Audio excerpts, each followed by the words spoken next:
ناظرین طلباء و طالبات، میں معین الدین شاہین، ایسوسیٹ پروفیسر شعبہ اردو، سمراٹ پرتھویراج چوہان گورنمنٹ کالج اجمیر، آپ کی خدمت میں حاضر ہوں۔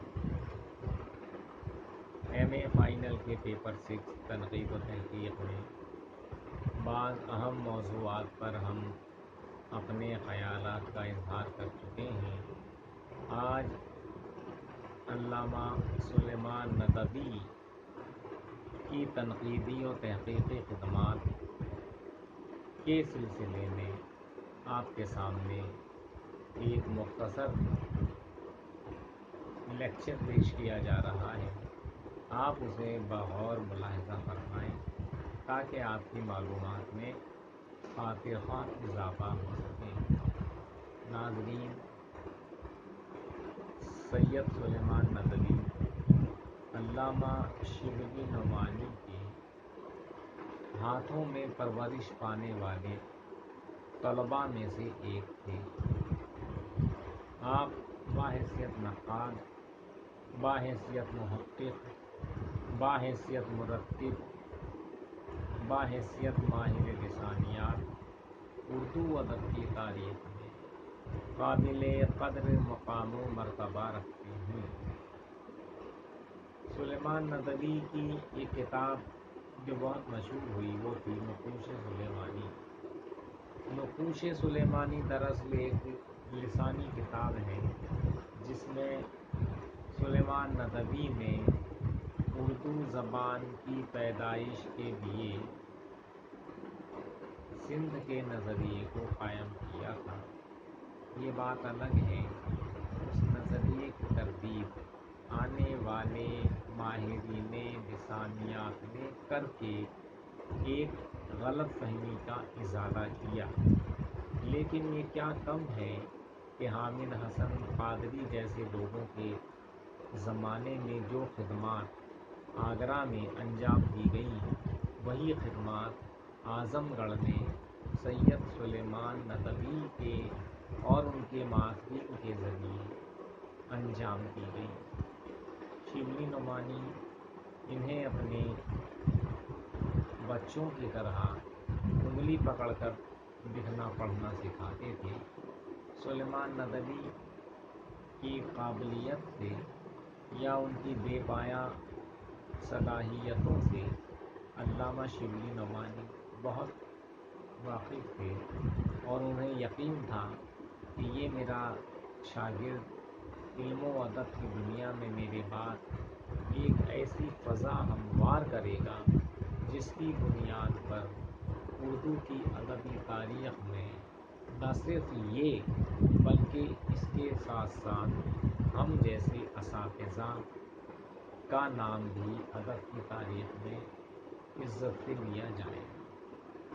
تحقیق چاہے ادب کی ہو چاہے لسانیات کی، تحقیق اپنی جگہ اٹل ہے اور اس کی اہمیت و افادیت سے کسی صورت انکار نہیں کیا جا سکتا۔ تنقیدی نظریات کے پیش نظر انہوں نے جو مضامین و مقالات زیر قلم کیے ان میں تحقیق کے عناصر بھی بادرجۂ عتم موجود ہیں۔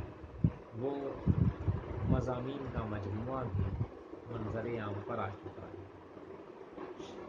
سلیمان ندوی کی یہ خوبی تھی کہ وہ لوگوں کو مسلسل خطوط دکھا کرتے تھے جس کے توسط سے وہ علمی، ادبی، لسانی، تہذیبی، تمدنی موضوعات پر مضامین سپرد قلم کر کے اپنے سرگرم عمل مصنف و محقق و ناقد ہونے کا بھرپور ثبوت فراہم کیا کرتے ہیں۔ اس کے علاوہ ان کی ایک مشہور کتاب اور ہے جو دراصل انہوں نے اس کتاب کو پایۂ تکمیل میں پہنچایا تھا۔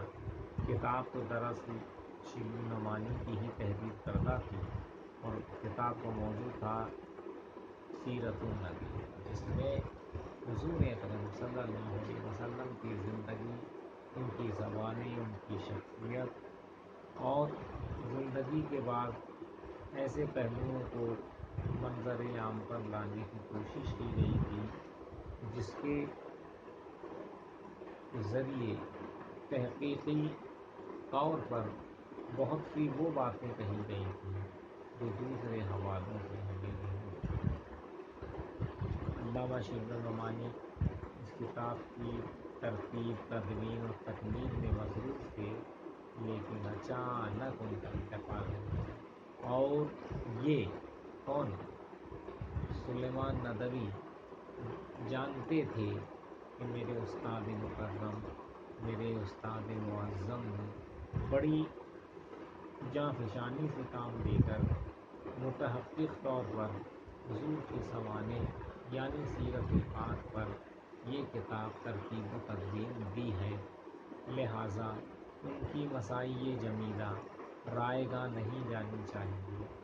چنانچہ انہوں نے اس کتاب کی تکمیل کے لیے کوشش و کاوش شروع کی، اور جو کاغذات شبلی نعمانی کے یہاں موجود تھے، دارالمصنفین میں موجود تھے، ان سب کو یکجا کر کے شبلی نعمانی کے تصور و خیال کو عوام تک پہنچانے کی غرض سے اس کتاب کو مکمل کیا۔ یعنی یہ وہ اہم کتاب ہے جس کے توسط سے ہم حضور کی سوانح عمری تک رسائی حاصل کر سکتے ہیں۔ ان کی شخصیت، ان کے اخلاق و عادات کا کیا طریقہ تھا، کیا سلیقہ تھا، ان سبھی باتوں سے ہمیں بھرپور واقفیت حاصل ہوتی ہے۔ اس لیے سلیمان ندوی کی کتابیں اردو ادب کی تاریخ میں بہت زیادہ اہمیت و افادیت کی حامل ہیں۔ انہوں نے جو خطوط اپنے معاصرین کو لکھے تھے، ان کا مجموعہ بھی منظر عام پر آ چکا ہے۔ ان خطوط میں عالمانہ گفتگو کی گئی ہے اور کسی اہم موضوع پر بحث و مباحثہ دیکھنے کو ملتا ہے۔ سلیمان ندوی اپنی بات منوانے کے لیے کسی پر زور زبردستی نہیں کرتے تھے، دباؤ نہیں ڈالتے تھے۔ ان کی تحریر میں دراصل ایسی تاثیر تھی کہ جو بھی ان کی تحریر کو پڑھتا تھا اور پڑھنے کے بعد ان کا والا و شائدہ ہو جاتا تھا، ان کی کتابیں، ان کے عملی کارنامے اردو ادب کی تاریخ کا ایک اہم حصہ قرار دیے جا سکتے ہیں۔